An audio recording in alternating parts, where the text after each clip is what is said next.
Admiral Davis entered Mira's room at Camp David. You've had a rough month, kid. I don't envy you one bit, maybe a little. You have a very easy relationship with the aliens, and they aren't at that level of ease with anyone else. In fact, Thompson and I both noticed that when you aren't an active participant in the conversation, they don't speak as much. They trust you, and that's important when you're a diplomat. I know you are following your chain of command training and not speaking unless addressed, but the chain of command is not at play right now. You're going to have to speak in front of the United Nations. Remember that your role there will be as a diplomat and not a Navy chief. Your new job here is to represent our interests. Our interests right now are to find the enemies and get them off our planet. That will probably mean joining their federation. So far, that doesn't seem like a bad thing, but we need to know what the expectations are of a Federation species. They haven't been evasive on these things, but I feel like we might be asking the wrong questions. I need you to figure out the right questions and get those answers. And if you can get those answers before the UN meeting, it will help greatly.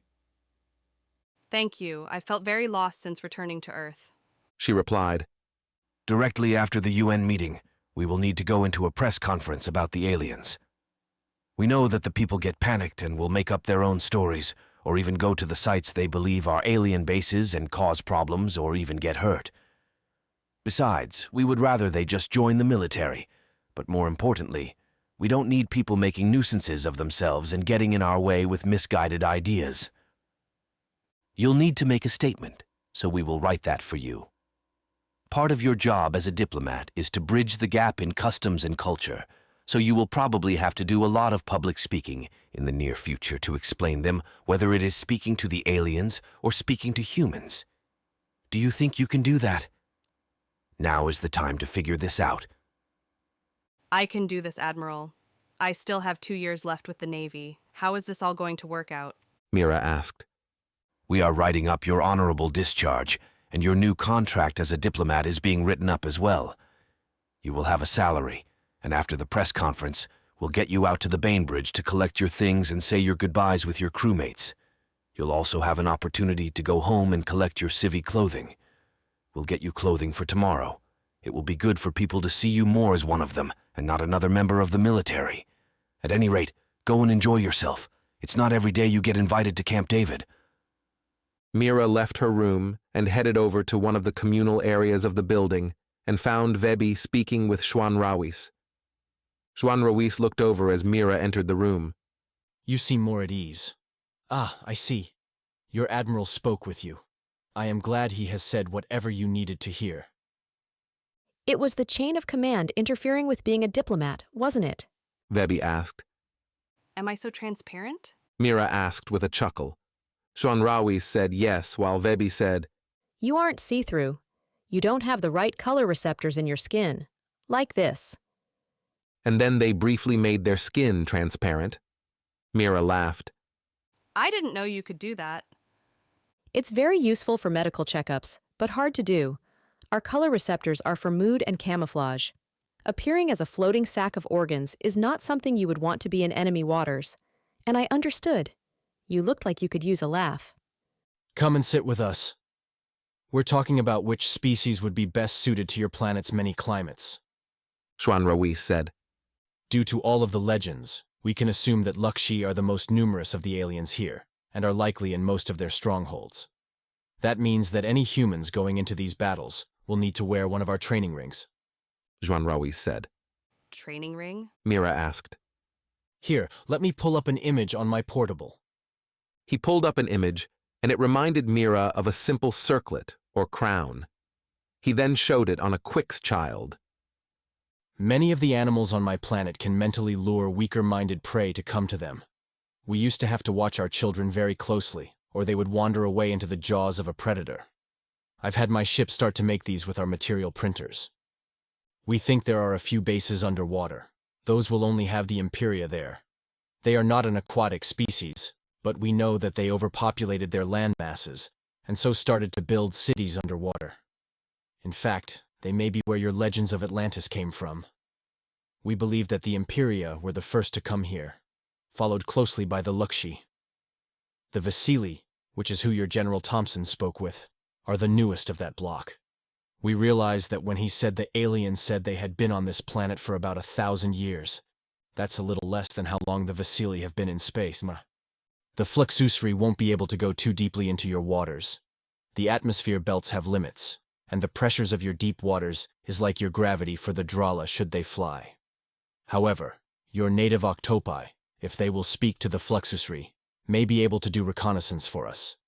Your leader mentioned that you could take us to places that keep octopi, so that Vebi can try talking to them again. Just Vebi and not Rear Admiral? Mira asked with a smile. Vebi replied, You are no longer Chief Mira, at least not actively. As diplomats for the Federation, we can be less formal amongst ourselves. I'll look up which places have octopi in the New York City area. Mira replied. Won't we cause a stir walking around a city? Vebi asked. Mira laughed. If it's downtown, you'll probably fit right in. But I'm sure we can schedule something private.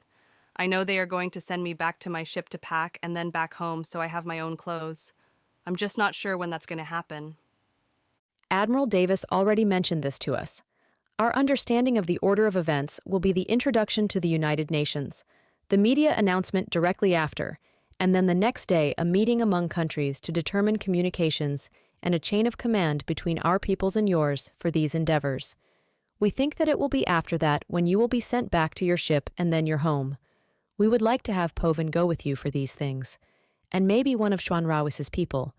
We worry about you, and we also worry about being among your people without you around. Vebi replied. Why are you worried about me? Mira asked. We think you could be targeted. You will become our face among your people. Those that are afraid could see you as a threat and wish to harm you because of that same fear. The new can be scary, as can those different from yourself.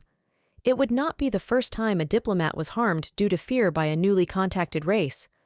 The difference would be that it would be by your own people, and I think that would make it worse. We also have the slaver races to worry about. After what has happened so far, as well as these upcoming broadcasts, they could come for you, if for no other reason than to cause fear and other disruption. If I could get away with sending more of our people, I would. As it is, I will be making the request to your military leaders. Vebi continued. Schwanrawis chuckled. We have traveled far from what we were first speaking about, but you have another thing on your mind. I thought you couldn't read minds like that. Mira protested. That wasn't an underthought. You were practically screaming it at me. That was a very active thought. What is this on your mind you wish to ask us about? Vebi asked. When a nation joins the United Nations, they make promises to each other. They are expected to participate in international diplomacy. They must adhere to the charter obligations that were agreed upon by the founding, such as human rights. They are expected to contribute to global challenges such as world hunger and climate change. They have to support peacekeeping efforts, so they may be required to contribute armed forces to help maintain peace when a war may break out between nations. And of course, if a non-member attacks a member of the United Nations, then all members of the United Nations may declare war on the non-member. Joining means that your country may be asked to go to peace talks, because your nation has the best relationship with that nation. Conversely, if those peace talks were unsuccessful, you could be required to go to war against that nation if a war needed to be called to maintain peace. Does this make sense?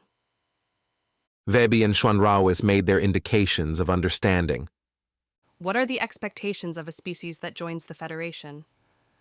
General Thompson is worried that if you do not join, then we will not help you with your infestation. Please let him know that we will do this no matter your decision on joining us. Your people don't want them here. That is enough for us. We do this in hopes that humans will see our aid offered in hopes of future friendship and join, because they want to continue to be friends. Should you join, the expectation is that you would join a 3-species crew. Many Federation species field several such crews, but the requirement is 1. You don't have to provide any specific number of ships, but the hope is that you will build at least 1. It takes a lot of material to make, so we understand that not every species has the resources to make them. As to technology, there are some things that are considered basic needs so that technology would be given freely, such as the training rings, the material makers, and medicines. Speaking of medicines, we have been vaccinating the humans we have been in contact with the most, and the vaccine formula has already been shared. I understand it will be given to all of the military first, and then spread into the populace after. Weapons, engines, and computers would be withheld until joining. However, it looks like you won't need help with weapons. Schwanrawis laughed at his last statement. Come, let's get back to talking about which species will be able to help in different climates and terrains. We already know that the Quicks will be with most of the groups to help combat against the Lakshi. Hey everyone, hope you loved the video. Don't forget to give it a thumbs up, hit subscribe for more awesome sci-fi content. You can also support us by hitting the thanks button at the bottom of the video. Your generosity goes a long way. Every bit helps us bring you more stories from the stars. Thanks a bunch.